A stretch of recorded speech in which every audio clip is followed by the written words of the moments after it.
galerinha do YouTube, tudo bem com vocês? Esta história se passa na década de 60 e ela vai contar a história do seu Zezinho, um comerciante local temido por todos que virava bicho. E em época de quaresma ele não dava sossego para ninguém.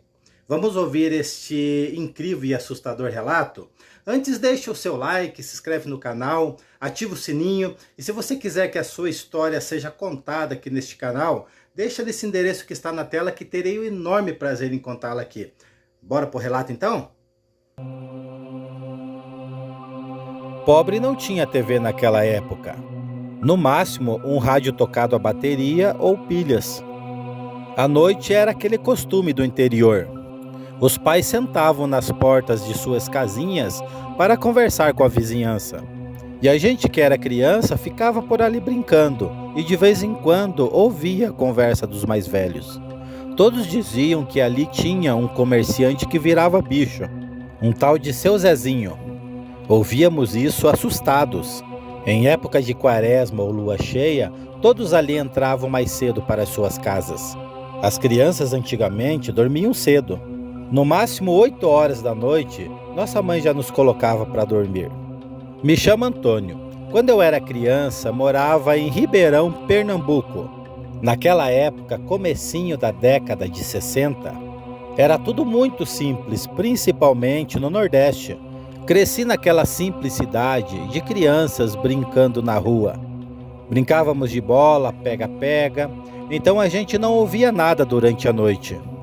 Mas no dia seguinte ouvíamos as pessoas fazendo comentários do tipo: seu fulano passou pelo meu terreno virado bicho. Essa noite o seu Zezinho atacou os jumentos do seu ciclano. E isso se repetia sempre. Ninguém tinha coragem de afrontar o seu Zezinho, muito menos se ele estivesse virado em lobisomem. Aquele homem era muito esquisito mesmo. Nem parecia um homem de muitas posses. Morava num casarão caindo aos pedaços. Se vestia igual a mendigo. Andava todo sujo e fedia muito. Certa vez estava se aproximando a Sexta-feira Santa. E como de costume, meu pai ia pescar com outros moradores. Eles iam cedo para voltar cedo. Já sabia o perigo que era o seu Zezinho virado bicho. Mas aquele dia, algo muito assustador aconteceu com o meu pai. Ele disse que chegaram 5 horas da tarde na beira do rio. Estava com mais um amigo. Ficaram ali pegando alguns peixinhos. E já eram umas 8 horas da noite. Nessa hora, os outros pescadores que estavam ali já haviam ido embora. Então ele e seu amigo começaram a arrumar as coisas para voltar rápido para casa. E foram andando pela estrada antiga. Mas quando ouviram passos pesados na mata que cercava essa estrada, logo eles pensaram: vixe, é o seu Zezinho. Eles estavam a pé e com muito peso. Então eles não podiam correr. Puxaram suas peixeiras e ficaram atentos com as suas lanternas em mãos. E eles continuaram andando. Foi quando, segundo meu pai, um cachorro bem grande do tamanho de um jumento pulou no meio da estrada. O amigo do meu pai desmaiou com o susto e deixou meu pai sozinho com aquela fera. Então meu pai colocou as suas bolsas do chão e apontou a lanterna e a peixeira para aquele bicho. O bicho era muito fedido, seco e todo troncho. Seus olhos eram amarelos, cor de gema de ovo. Aquilo partiu para cima do meu pai, não tinha para onde correr. Então meu pai se atracou com o bicho. Obviamente, aquele bicho, por ser muito mais grande, machucou muito o meu pai com as suas garras. Mas meu pai conseguiu lhe dar algumas peixeiradas. Meu pai nos contou que nunca viu um animal com tanta força como aquele. Parecia que era invencível. A sorte do meu pai foi que o seu amigo acordou do desmaio. E ele se deu conta do que estava acontecendo. E ele sempre andava com um 38 antigo. E ele conseguiu atirar 2 vezes naquela fera. Aquilo largou meu pai e entrou novamente dentro da mata. Eles ouviram aquilo correndo e derrubando o mato no peito. E só de longe ouviram um berro de dor. Então, com dificuldade de andar, saíram dali. Continuaram andando rápido, seguindo para casa. Mas o que aconteceu é que enquanto eles iam para casa, aquele maldito do seu Zezinho foi direto para a fazenda daquele amigo do meu pai, pois ele sabia que a sua esposa e os seus filhos estariam sozinhos lá, e a casa deles era um pouco longe da nossa. E aquilo tentou invadir a casa. Dava pancadas fortes nas portas e nas janelas. E naquele tempo as nossas casinhas eram bem fraquinhas. Lá de casa ouvíamos uns gritos de socorro, mas jamais pensamos que seria dessa família de amigos. Lembro do desespero da minha mãe.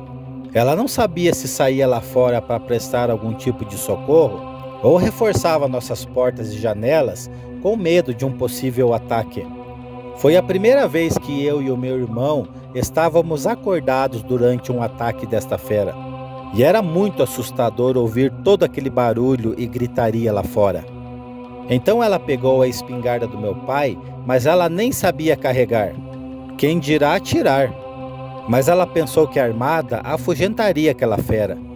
Então pediu para nós trancar bem a porta. E só era para abrir quando ela ou meu pai chegasse. Nós choramos implorando para ela não ir. Mas ela era muito solidária. Não deixaria um amigo em perigo podendo ajudar. Então ela saiu para fora. Aí não vimos o que aconteceu. Só ouvimos gritos de socorro, correria, pancadas fortes, até que ouvimos 2 tiros. Depois um silêncio total. Minutos depois minha mãe bateu na porta. Abrimos para ela e quando olhamos à frente da nossa casa, estava cheia de gente. Eram uns vizinhos e o meu pai vinha carregado, todo ensanguentado. A mulher do amigo do meu pai também estava toda machucada. E as crianças dele estavam chorando. Entraram todo esse povo dentro da nossa casa. E os vizinhos todos falando ao mesmo tempo. O que eu vi é que aquilo tinha entrado na casa e atacou a mulher. Minha mãe chegou em seguida e se atracou com aquele bicho também. Mas o seu marido estava chegando carregando o meu pai. Foi quando ele ouviu os gritos dos seus filhos e das mulheres. Soltou meu pai no chão e entrou dentro de casa, se deparando com aquele ser. Atirou 2 vezes no lobisomem. Aquilo sentiu tanta dor que estourou a janela de madeira e saiu correndo mato adentro. Então todos foram para minha casa. Os vizinhos ajudaram a cuidar dos feridos. Eu e meu irmão estávamos em estado de choque, de ver o nosso pai todo retalhado. Chamaram o farmacêutico, pois ali naquela época não havia médico. E logo chegou também 2 guardas da polícia e contaram para eles o que tinha acontecido. E eles foram direto para a casa do seu Zezinho, mas eles não o encontraram. Dias depois, graças a Deus, todos estavam recuperados. E desde aquela noite, nunca mais o seu Zezinho foi visto. Sua casa e o seu comércio ficaram ali abandonados. Ninguém sabe se ele morreu ou se foi embora de Ribeirão. Depois disso, nunca mais se ouviu falar de lobisomem por ali. Galera, mais uma história assustadora de lobisomem. Não sei se vocês notaram nos últimos relatos como essas mulheres eram corajosas, hein? Essa aí, por exemplo, hein, saiu de casa para ir ajudar os vizinhos a enfrentar o lobisomem. Que situação, hein? E graças a Deus deu tudo certo. Este foi o relato de hoje. Deus abençoe a todos e até o próximo vídeo.